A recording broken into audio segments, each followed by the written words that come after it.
Hola, muy buenas noches, bienvenidos a una emisión más de A Fondo, espacio de análisis periodístico de aquellos temas que son relevantes para nuestra comunidad. Hoy vamos a darle seguimiento a un tema que abordamos la semana pasada y tiene que ver con la ley secundaria, el proyecto o iniciativa de ley secundaria que envió el presidente Enrique Peña Nieto en materia de telecomunicaciones y radiodifusión, pero desde una perspectiva distinta. Debo informar a ustedes que el próximo miércoles 4 de junio a las 6 de la tarde en el Museo Semilla, concretamente en el auditorio Leonardo da Vinci de este museo, se va a constituir el capítulo en Chihuahua del Frente para una Comunicación Democrática.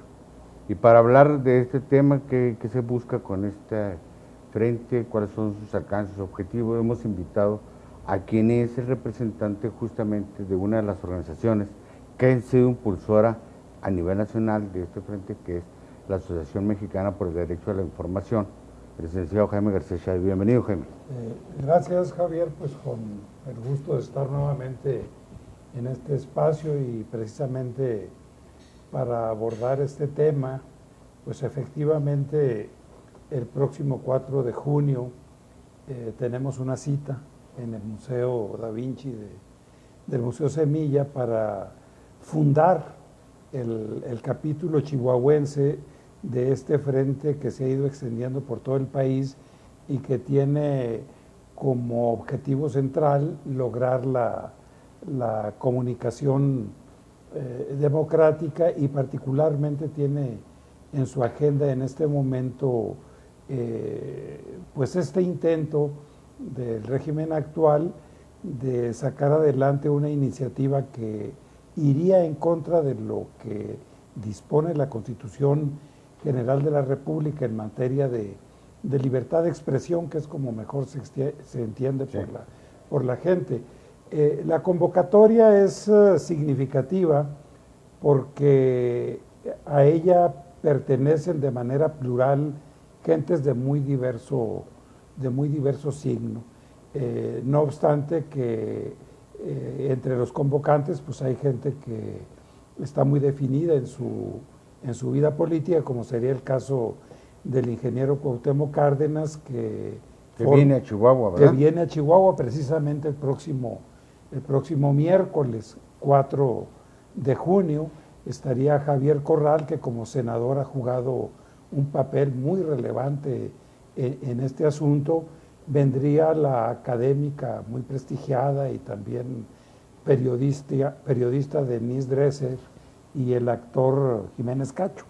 O sea, son 4 gentes, aunque pues Javier es de acá de Chihuahua, pero bueno, son 4 gentes que le dan cuerpo a esta convocatoria, y en ella vamos muchos otros que tenemos el propósito de que nuestras libertades no se restrinjan, y los que estamos en el periodismo y que advertimos la dimensión de esta reforma, pues lo hacemos en defensa propia, vamos a decirlo así, y en defensa de los derechos de los ciudadanos y en general de las personas. Es una convocatoria abierta. Hemos estado hablando pues obviamente con gentes de PAN, de PRD, del resto de los partidos, y en lo particular con algunas gentes del Partido Revolucionario Institucional, pues que tienen una visión liberal de este asunto. Claro. Entonces, quien quiera ver en esto una iniciativa de facción, pues está equivocado o equivocada. Creo que estamos frente a un reclamo muy sentido por las consideraciones que pues luego iremos desglosando en el programa. Y esto que estás informando, la presencia de Cuauhtémoc Cárdenas, de Javier Corral, de Denise Dresser, de Jiménez Cacho, es una expresión muy concreta de esta pluralidad, justamente. Así de que estamos en presencia de un movimiento ciudadano plural que tiene objetivos muy específicos, que se agrupa en torno a estos, ¿verdad? Y que a mí me gustaría que empezáramos a hablar, Jaime. Bueno, hasta donde tengo entendido, pues existen como en 7 entidades federativas, ya se crearon los capítulos del Frente por una Comunicación Democrática, ¿no? Es un proceso que va avanzando, ha habido buenas respuestas, hasta donde yo tengo entendido, ¿no? Sí, en estos días, precisamente ayer y antier, pues se fundó en Querétaro, en Guadalajara, un gran evento al que han estado asistiendo académicos, estudiantes, periodistas, que advierten que en este tema pues está evidenciando la pretensión de restringir las libertades y va creciendo. En todo el país habrá un capítulo. En este gran frente, la Asociación Mexicana por Derecho a la Información, por el derecho a la información, que sería la organización que yo represento, pues es una organización pionera, vamos a decir, en la especialización en el tema del derecho a la información de la sociedad. A mi modo de ver, se trata de una demanda muy de corte liberal en el sentido de la libertad. Podríamos subrayar que, si bien es cierto, la palabra pluralismo se usa como para disfrazar cosas, yo creo que en este caso no estamos en presencia de esto, porque con mucha autenticidad se puede reconocer por diversos actores de la sociedad que la libertad más amplia en materia de expresión de las ideas, del debate de las ideas, lo mismo está en el propósito de un priista que de un panista, que de un perredista o de una gente sin partido, de la multiplicidad de credos religiosos que hay en el país. O sea, es una libertad esencial sin la cual no se entiende la construcción de la democracia. Y en este marco, pues la invitación a la sociedad chihuahuense a participar es una invitación que está abierta. Hay mucho interés. El día de hoy hicimos extensiva la invitación a un grupo muy amplio de abogados, algunos que trabajan en el Poder Judicial del Estado, otros que están en el foro, otros que están como postulantes, y hay entusiasmo. Yo puedo decirte, Javier, que el día de hoy hasta mi casa fueron unas personas para saber si se iba a cobrar la entrada. Entonces le digo, no. Si iba a haber cover o no. Sí. Entonces, pues no, les digo, si cobrando, si siendo gratuita, es restringida la asistencia. No, abierta, y nos dará mucho gusto contar con la presencia de quien nos esté escuchando. Y yo creo que es importante subrayar, usted, estimado televidente, este frente tiene 3 propósitos esenciales. Uno, someter a análisis, a debate, justamente las iniciativas de leyes secundarias en materia de telecomunicación y radiodifusión, a partir de 3 premisas fundamentales. Una, de que efectivamente reconozca todo lo que tenga que ver con la telecomunicación, el acceso a la información, los derechos de comunicación, los derechos de audiencia, como un derecho público, como un servicio público y un derecho humano, un derecho de la persona. Así es. Y esto es muy importante porque quisiera que ahorita abordáramos en el siguiente segmento este tema.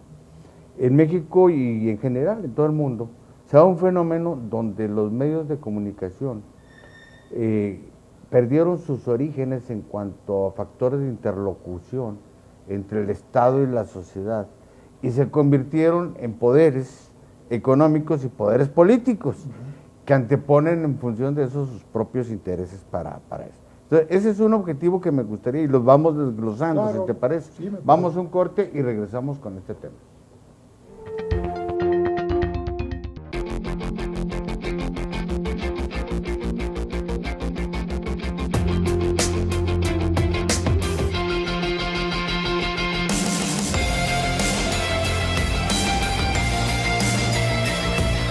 El futuro empieza cada mañana. Trabajando hoy, construimos futuro. Nací en el corazón de Chihuahua, con cimientos fuertes, orgullosos. En lo más profundo de mí, nació la universidad, alegre, luchadora, noble. En mi interior, he escuchado arengas, discursos revolucionarios, cuna del pensamiento universitario. Por mis ventanas escucho a mi ciudad, observando el devenir de Chihuahua y con él el de mi universidad. Aquí se escribe su historia, se transforma y se nutre de quienes han dirigido sus destinos desde su origen. Con amor florece en mí la cultura y el arte, el pensamiento y la voz de quienes con orgullo le dan sentido a mi existencia.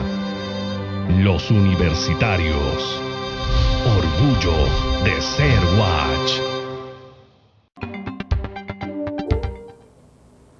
En este segmento me interesa mucho compartir con el licenciado cuál es la estructura de los medios de comunicación en México, porque es una estructura monopólica. ¿Y qué consecuencias trae esto? Quiero dar un dato así general.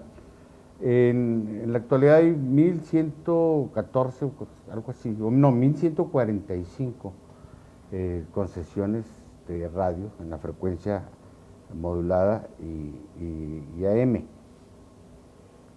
de los cuales están en control de 10 grupos económicos. De las 450 y tantas concesiones en materia de televisión, el 60% están controladas por Televisa y el 30 restante por TV Azteca. De los 180 y tantos permisos que hay en televisión, el 80% está en manos de los gobiernos estatales, el 4% de asociaciones civiles, el 3% de universidades y el 1% de municipios. Y entonces, cuando uno ve esta radiografía del control que existe de los medios, pues entonces, yo al menos en lo personal, y te lo pregunto, pues yo creo que esto ya es un factor, como decía, no solo desvirtúa el papel de los medios, sino que esto los convierte en un verdadero poder económico político donde están por delante de sus propios intereses. Y esto hace daño a la democracia, ¿no? Claro. Pienso que este es un tema esencial. En el México actual, buena parte de la lucha esencial que se está dando con altibajos es precisamente contra el monopolio y la concentración de poder en materia de comunicación. O sea, tenemos una concentración tal en los términos que tú has descrito y eso pues obviamente que habla de una especie, hoy se está poniendo el tema de moda, como un vacío del Estado democrático, un vaciamiento. O sea, tú sí puedes votar cada 3 o 6 años, pero votas lo que te están presentando, 2 grandes o 3 grandes monopolios de la comunicación que tienen el control, por decirlo así, de las conciencias. Y quiero señalar así así como de manera sumaria, que el tema no es viejo. El tema no es nuevo, el tema es viejo. Es viejo. Podríamos remontarnos a un pensador como Marx, que allá en 1830 y tantos decía la prensa reducida en presa. O sea, la prensa no tan solo busca la comunicación, sino que también es una empresa que busca la ganancia. Y esto estamos hablando de una sociedad en la que había prensas rudimentarias y la comunicación a través del papel o a través de los oradores. Brincando así un tranco grande, estamos a alrededor de 40 años de Internet, a 20 años de redes sociales, con un fenómeno de esta naturaleza. El ciudadano ahora tiene un instrumento que no está encorsetado, que no está agarrado, que no está controlado. Pero de todas maneras, si yo a través de Internet o de Facebook o de Twitter puedo comunicarme, o tú te puedes comunicar, pues no es lo mismo, ¿verdad? Claro. frente a un inmenso monopolio como Televisa o como Televisión Azteca, que están en la televisión, en la radio, en internet, en la prensa de papel, en todas partes, no puedes competir con ellas.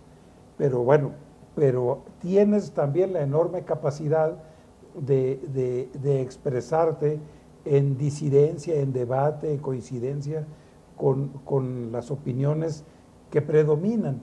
Y en ese marco yo creo que el apretón de tuerca que se quiere dar con la iniciativa de Peña Nieto es precisamente despojar a quienes tenemos esa capacidad de accionar a través de redes sociales y con el apoyo de Internet.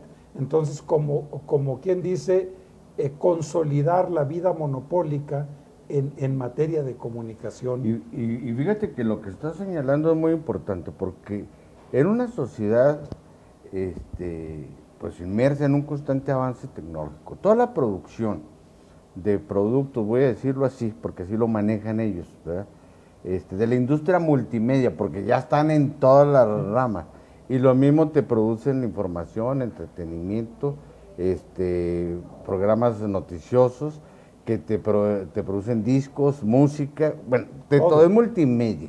Estos grandes consorcios son transnacionales y logran expandirse a nivel pues, de todo el mundo, y van restando identidad local, porque a ellos no les interesa en lo más absoluto fomentar una comunicación que cree una cultura cívica, por ejemplo, porque tú lo dijiste muy bien, su objetivo es la ganancia, y en primer término son negocios, y se rigen por lo tanto por la ley del fuerte de la mano, y han tergiversado el origen de la prensa, de los medios de comunicación, como un servicio público o como de interés público al ámbito, fíjate, y lo dicen, sí, no, pues es que nosotros atendemos lo que le interesa al público, como si esto fuera sinónimo de interés público, público. Y entonces justifican el amarillismo, justifican los programas chatarras, justifican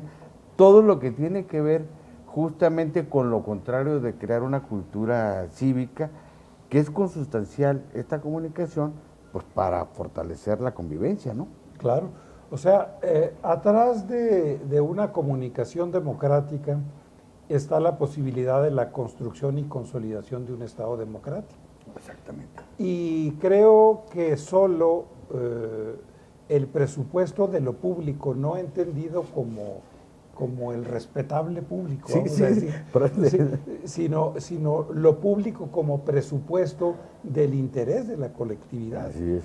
Yo recuerdo una anécdota de una represión que hubo aquí en Chihuahua, ahí por el cañón de Bachimba, que llegó el jefe de la policía y le recriminó a un trabajador que estaba alterando el orden público. Entonces el trabajador le dijo: por esta Santa Cruz que no había público. O sea, no debemos confundirnos. El presupuesto de lo público solo está en la Constitución y garantizando una libertad para todos, incluso en el campo de los intereses contrapuestos, encontrados. Pero si lo que vemos es que hay un Estado conectado con estos intereses de la comunicación y todos con un interés común de preservar las cosas y dar la apariencia de una vida democrática, entonces lo que tenemos es una democracia vacía del contenido de lo público. Es lo mismo en educación, porque hasta allá se extiende. Sí, sí. Tú dices multimedia, pero bueno, los aparatos de educación juegan un papel muy importante. ¿Quién puede tener como premisa de un interés nacional lo público? Bueno, lo puede tener la Universidad Nacional Autónoma de México, pero no una empresa educativa tras de la cual está una organización de tal y cual corte. Que ya lo hemos visto, incluso el programa ese de México Evalúa, claro, pues fue impulsada por organizaciones civiles patrocinadas por los grandes consorcios, un poco en la idea de demeritar la educación pública y afianzar la educación privada. Pongo un ejemplo sencillo en eso, ¿no? De alguna de las organizaciones. Pero si te parece, vamos a una pauta y regresamos con este tema porque quiero que hagamos un desglose, ¿sí?, puntual de cuál es la estructura de los medios de comunicación hoy en México, porque así sí vamos a entender entonces qué es lo que se pretende con este Frente por una Comunicación Democrática.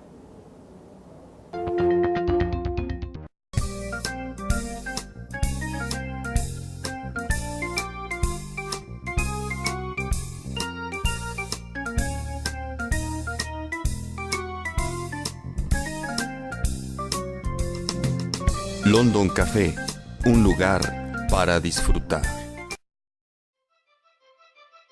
Universidad con historia.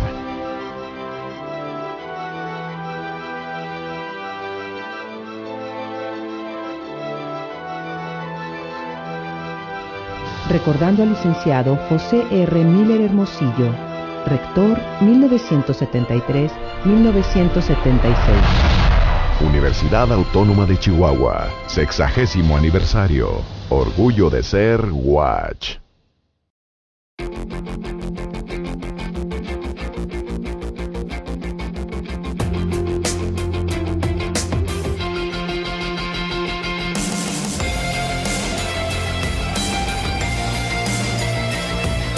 El futuro empieza cada mañana. Trabajando hoy, construimos futuro.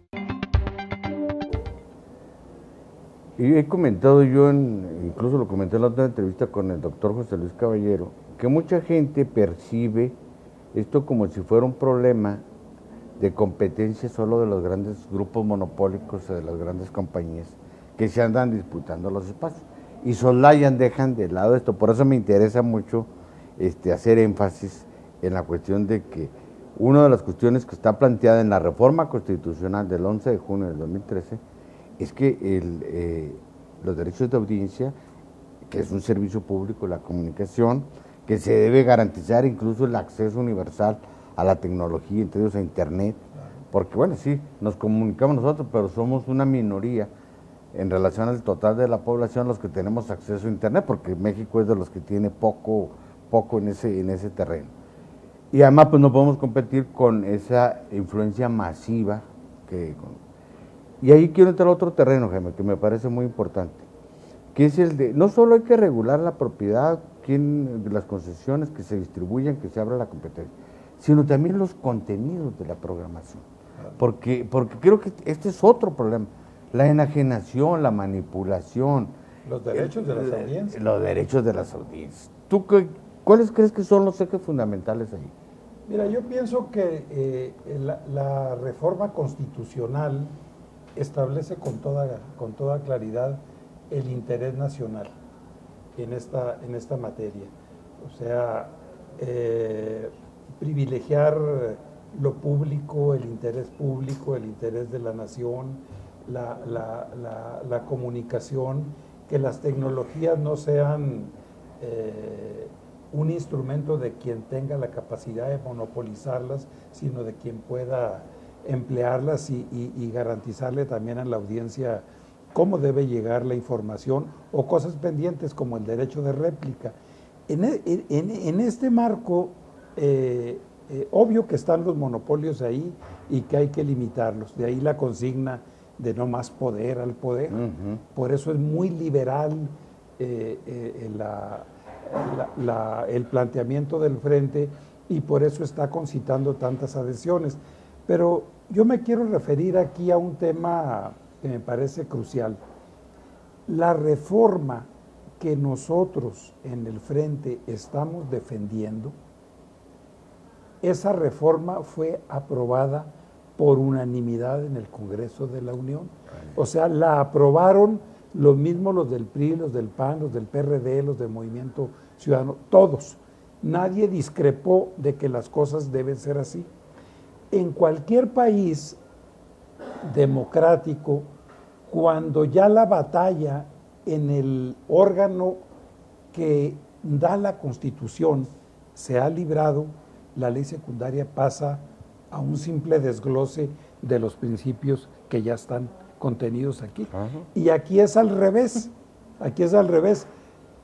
Las libertades están consagradas en la Constitución y te estás peleando por lo secundario, que va a ser lo que opere Sí, claro, pues es donde... lo que favorezca a los monopolios. O sea, lo que permita que Internet en muy poco tiempo sea, vía el control de las tecnologías más sofisticadas y costosas, pues que pase a ser monopolio de quien puede producir programas, de quien puede valerse de todos estos mecanismos de multimedia. Entonces, aquí la demanda es esta, y pongo el acento, ¿cómo van a votar nuestros senadores? En Chihuahua tenemos, por ejemplo, 3 senadores del Partido Revolucionario Institucional: Patricio Martínez, Lilia Merodio, Graciela Ortiz. Ellos votaron la Constitución con los principios avanzados. Entonces, ahora se van a desdecir, van a contravenir lo que ellos ya votaron. Bien, cuando emitieron su voto, perfecto, qué bien. Claro. O sea, independientemente de las cosas que nos dividan, su voto fue correcto.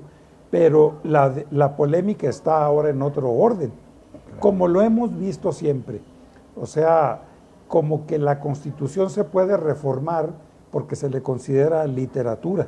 O sea, ahí está, pero nadie la cumple. No tiene repercusión práctica. No tiene repercusión práctica, o no tiene existencia cívica, o no tiene validez en las cosas ordinarias. Entonces, ¿quiénes están influyendo para que esto sea así? Pues justamente los intereses monopólicos. O sea, los que están atrás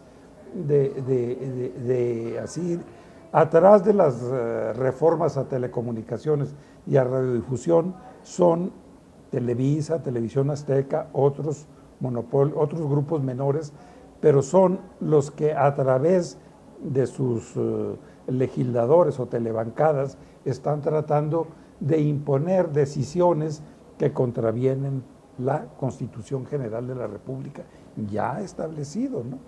Entonces, aquí regresamos a un tema muy viejo, que se decía: en la Constitución la libertad más amplia, en la ley secundaria todas las restricciones. ¿Y quién va a aplicar la Constitución, la ley?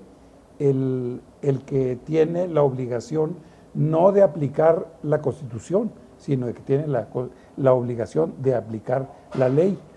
Y por eso es muy importante que este tema lo consideramos un tema de derechos humanos, como bien lo expuso José Luis Caballero, porque eso obligaría a todo mundo que interprete la ley a estar a la interpretación más ventajosa, o a todas las ventajas que los tratados internacionales dispongan en favor de la persona o de los ciudadanos. Y digo de la persona y los ciudadanos porque en esto están los jóvenes. Claro. Y los jóvenes menores de 18 años son personas, pero todavía no son ciudadanos, pero tienen una gran participación en las redes sociales y deben saber que contra ellos está dirigido esta reforma regresiva que tratamos de detener, entre otras formas, a través de la constitución del Frente por la Comunicación Democrática. Y fíjate que esto que acabas de plantear, yo creo que es muy importante, porque estamos hablando primero de una incongruencia en la conducta legislativa, en la práctica legislativa, que en la reforma constitucional pues se plasma principios. Esto se reconoce la comunicación como servicio público, como un derecho humano, ¿verdad? Así es. Se reivindica, por lo tanto, que debe aplicarse el principio de pro persona, lo que mejore, favorezca a la persona, los derechos de audiencia, la competencia, todo esto.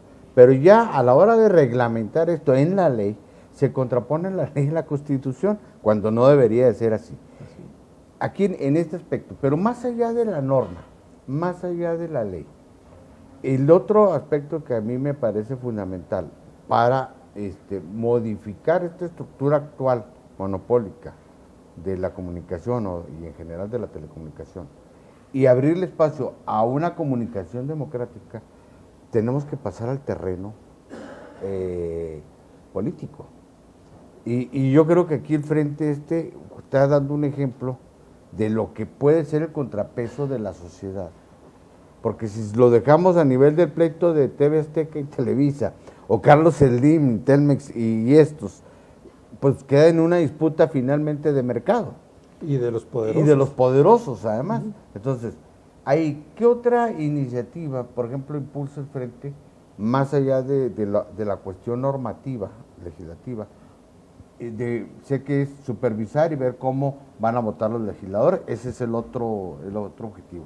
¿Y qué otras acciones afirmativas de la sociedad se pueden impulsar, de acuerdo a este Frente, para ir generando modelando, al menos diseñando este modelo de comunicación democrática? Bueno, mira, pienso que es mi apreciación personal del tema. Pienso que el Frente está formándose con un objetivo muy preciso, que esas reformas no pasen y que cualquier reglamentación que se haga siempre busque fundamentarse en toda la progresividad, universalidad del derecho humano a la comunicación y que eso se refleje en la ley secundaria, en la ley reglamentaria. Pienso que ese objetivo en sí mismo es muy valioso. Claro. Creo también que la fundación del Frente está advirtiendo a los mexicanos la ausencia protagónica que los partidos políticos debieran tener. Vamos a una pausa y regresamos con ese tema porque creo que esa es otra gran lectura que debemos hacer de lo que está ocurriendo ahorita.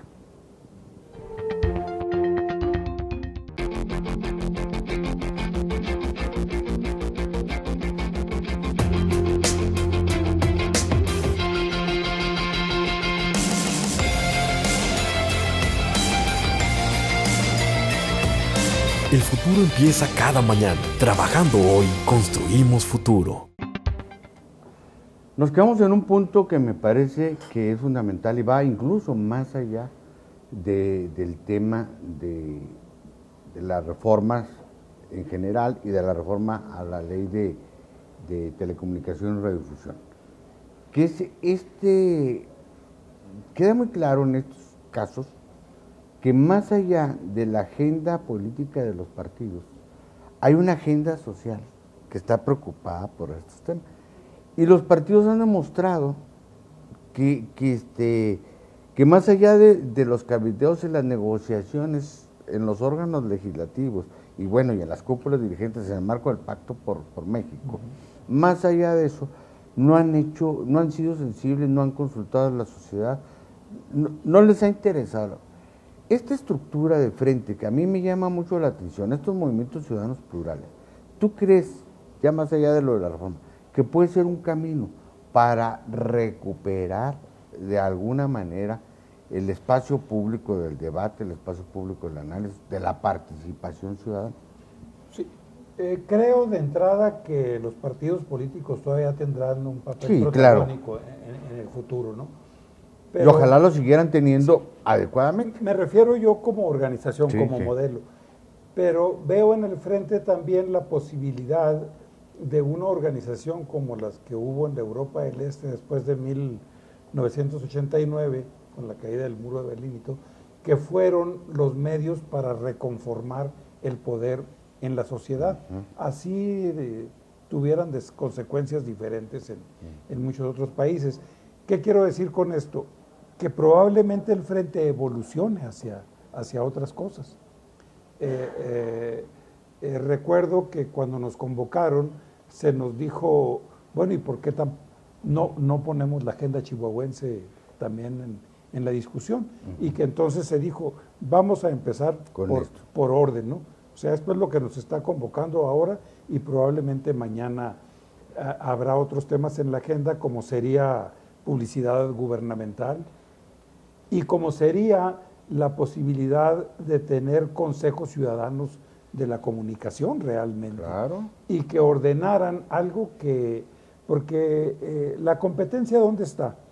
O sea, para mantener 24 horas un canal de televisión se requiere no estar repitiendo el mismo programa todos los días, sino con una producción novedosa, no nada más en materia de comunicación, sino de esparcimiento, de educación. Entonces probablemente se requiera, o seguramente se requieren, canales y radiodifusoras públicas o comunitarias que traten los temas de la sociedad con mucha apertura.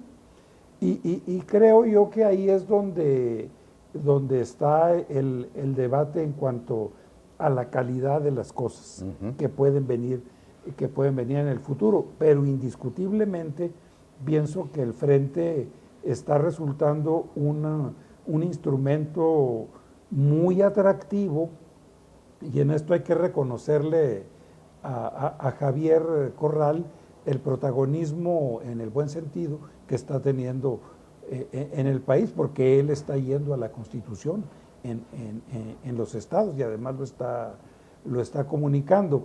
Y me voy a referir en términos antiguitos al tema, regresándome un poquito. Después de la Constitución de 1857, en México se dijo que nunca la imprenta será objeto de inquisición. O sea, se podían hacer todas las cosas, pero el instrumento llamado imprenta, ese no lo podían tocar. Bueno, ahora no, la inquisición es sobre mi aparato, porque si estas reformas avanzan, cuando yo entre a internet o quiera comunicarme en las redes o me quieran vigilar, lo van a poder hacer. Entonces es obviamente una restricción. Y es una restricción inadmisible, y además es un control también inadmisible, y nos están quitando una herramienta de las manos. Yo te lo comento así muy... hemos estado en el periodismo mucho tiempo, pero uno de los grandes placeres que he tenido es que pues, puedes escribir y comunicarte inmediatamente sin que nadie... Claro. Sin pasar por ningún filtro. Sí, y además... que esto es otra cuestión que me gustaría que fuéramos también abordando. Yo creo que la comunicación, si realmente busca crear esa cultura cívica, social, o fortalecer el tejido social, tiene que estar vinculada a los principios básicos de la democracia, que son, uno, la pluralidad, dos, la tolerancia, ¿sí?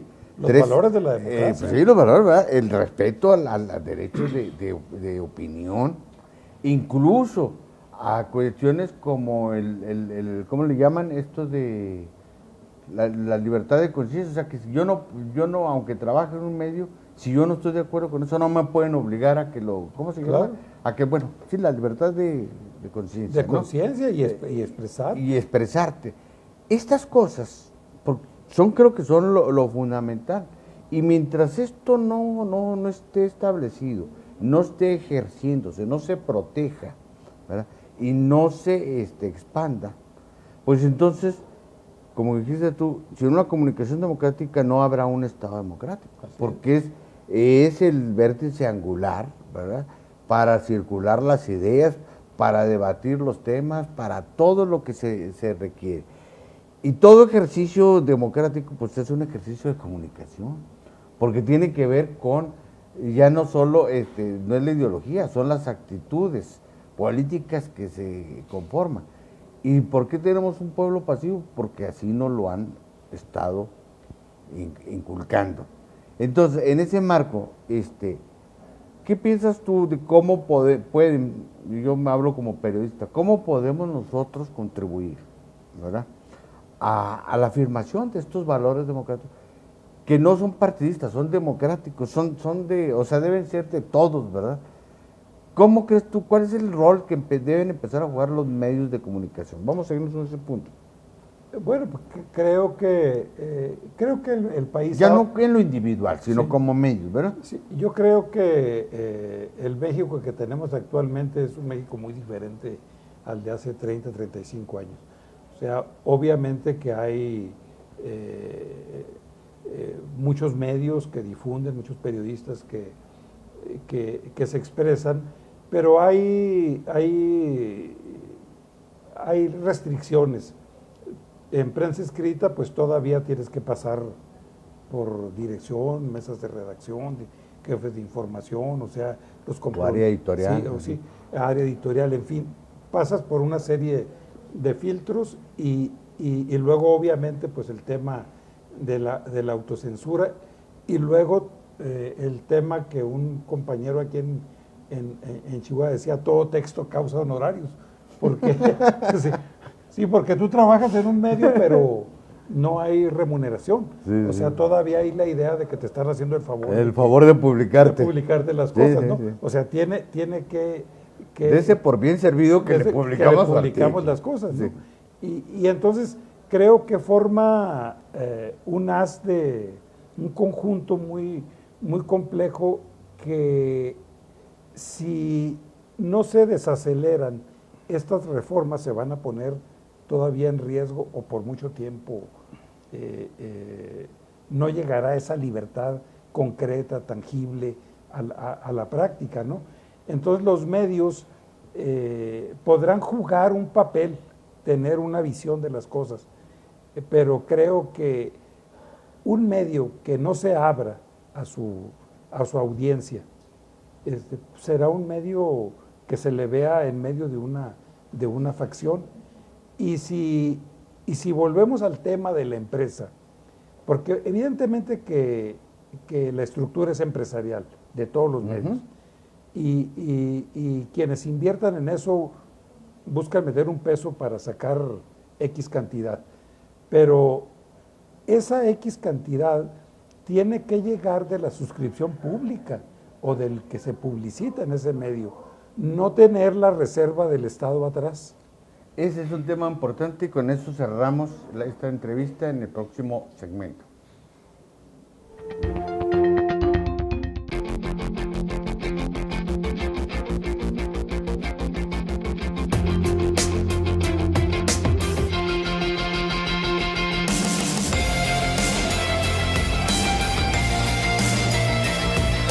El futuro empieza cada mañana. Trabajando hoy, construimos futuro.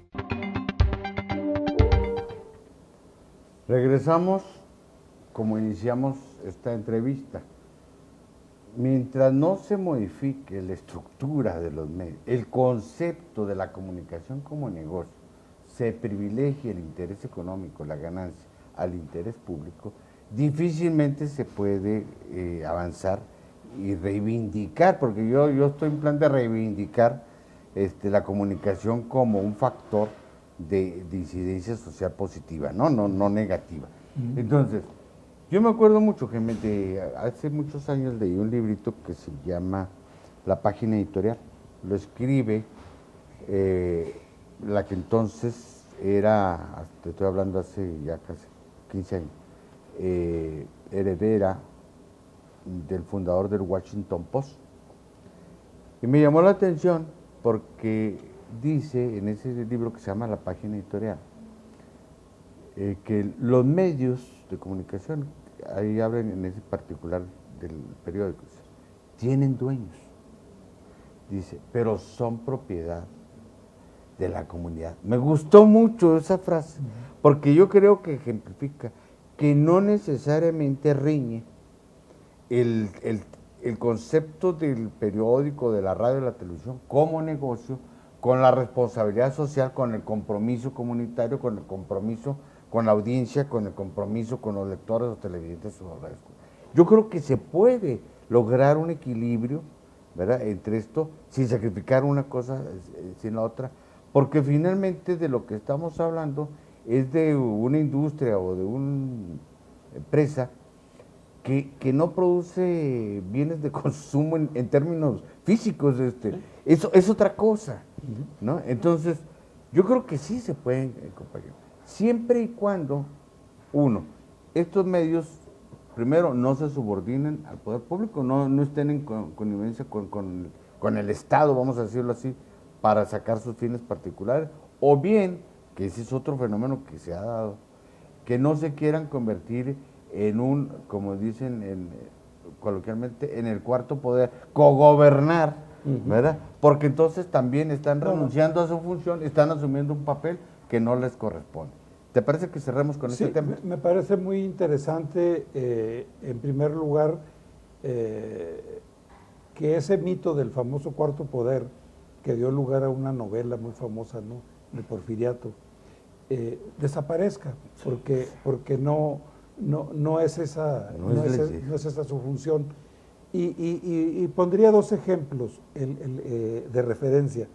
El Washington Post estuvo inmerso en aquel escándalo del Watergate y Nixon cayó, tuvo que dejar la presidencia de los Estados Unidos a partir de la investigación de un acto de espionaje al Partido Demócrata.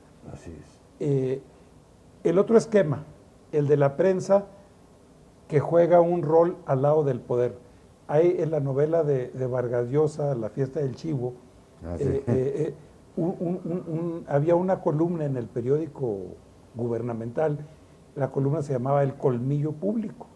Entonces, esa columna, aparte de que glorificaba todos los días al dictador, en esa columna el dictador se comunicaba con su gente. Y un buen día amanecía alguien en desgracia o amanecía en los cuernos de la luna. Sí. ¿Verdad? Entonces, yo creo que ese esquema se combate con esa idea de que los medios tienen dueño, pero son propiedad de la comunidad.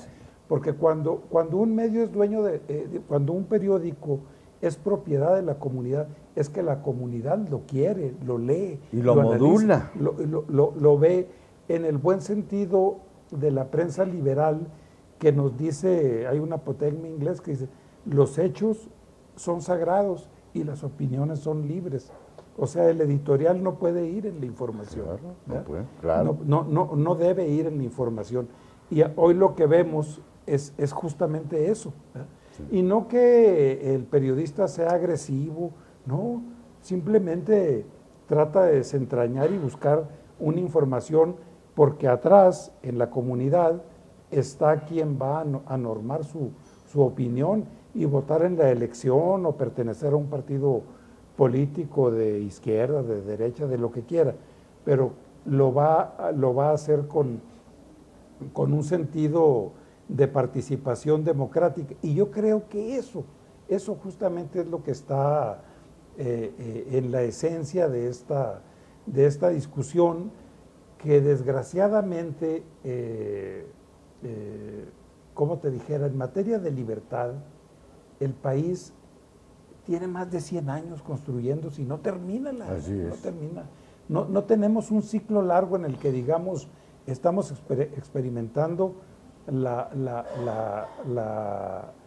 libertad y la estamos llevando por el camino que debe ser para procesar las decisiones. ¿Cómo la gente puede pensar de manera diferente? ¿Cómo puede tener conciencia cívica? ¿Cómo puede dejar de odiar a la política si la política se cuestiona, ¿no? Por ejemplo, en el famoso caso Aerochows, que se dice, no, está politizado. Pues claro que está, y no, eso no es ofensivo, eso es un hecho. Es un asunto público. Es un asunto público. Claro. Entonces, pienso que ahí vale mucho una vieja idea que decía un pensador, dice, amo la libertad de prensa más por los males que evita que por los bienes que hace. Genera. Pues sí.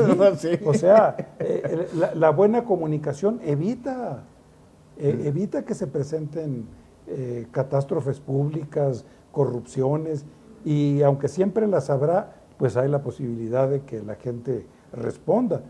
Pero ¿cómo se puede dar esto? Bueno, pues abandonando la columna con sesgo político, en fin. Porque además yo creo que esos son ejes fundamentales de una comunicación democrática.